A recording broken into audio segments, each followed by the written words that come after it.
అధికార ప్రతిపక్షాలు జోరుగా ఎన్నికల సమరం సాగిస్తున్నాయి. ఇండిపెండెంట్లు, చిన్న పార్టీలు ఓట్లు చీల్చడం వంటి చక్కటి గెలుపును గతంలో పలు ప్రధాన పార్టీలు పోగొట్టుకున్నాయి.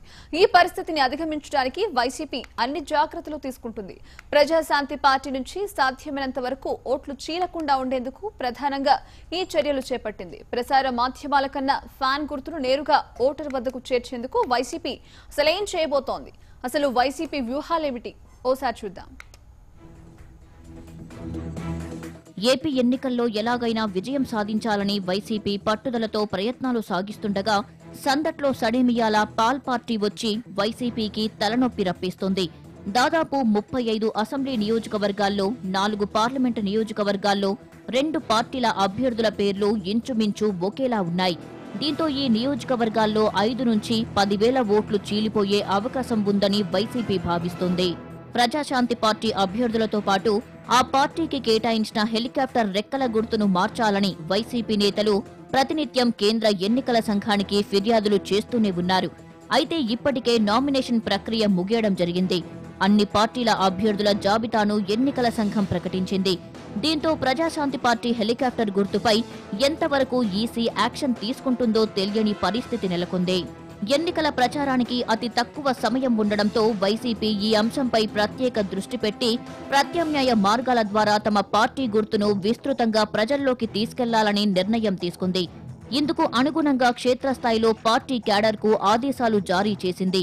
విజయవాడ, హైదరాబాద్ పార్టీ కేంద్ర కార్యాలయాల నుంచి ఫ్యాన్ గుర్తున్న కీ చైన్లను, బ్యాడ్జీలతో పాటు విడుదల చేయాలని సంకల్పించింది. 2-3 రోజుల్లో విడుదల చేయనున్న 4 పేజీల మేనిఫెస్టోను ఓటర్కు చేర్చాలని డిసైడ్ అయినట్టు తెలిసింది. ముఖ్యంగా ఫ్యాన్ గుర్తును పోలి ఉన్న హెలికాప్టర్ గుర్తును గ్రామాల్లో ఎల్ఈడీ తెరలపై ప్రచారం చేయాలని వైసీపీ నిర్ణయించింది.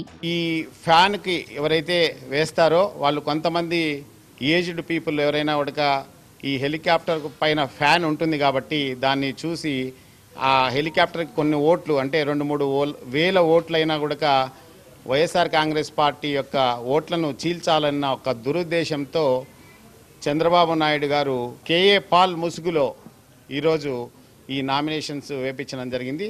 అందుకు మేము ఈరోజు వైఎస్ఆర్ కాంగ్రెస్ పార్టీ తరపున మేము ప్రతి ఇంటికి కూడా ఈ ఫ్యాన్ సింబల్ని ప్రతి ఓటర్కు చేర్చే విధంగా మేము ఈ కీ చైన్స్ కావచ్చు, ఈ ఫ్యాన్ కీ చైన్ కావచ్చు, లేకపోతే ఈ సింబల్ని ప్రమోట్ చేయడంలో భాగంగా ఈరోజు ఆంధ్రప్రదేశ్లోని ప్రతి కుటుంబానికి ఈ కీ చైన్ని చేర్చే కార్యక్రమం చేస్తున్నాం. గత ఎన్నికల్లో వైసీపీ 40 స్థానాలను స్వల్ప మెజారిటీతో చేజార్చుకుంది. గెలుపు బాటలో పయనిస్తున్నామని వైసీపీ శ్రేణులు ఆనంద డోలికల్లో తేలియాడుతుండగా పాల్ పార్టీ తమ అభ్యర్థుల జాతకాన్ని తారుమారు చేస్తుందేమో అని లోలోన భయపడుతున్నారు. ఈ కారణంగానే ఫ్యాన్ గుర్తు ఉన్న వస్తువులను, పరికరాలను వైసీపీ రాష్ట్ర వ్యాప్తంగా పంపిణీ చేస్తుందని తెలుస్తోంది.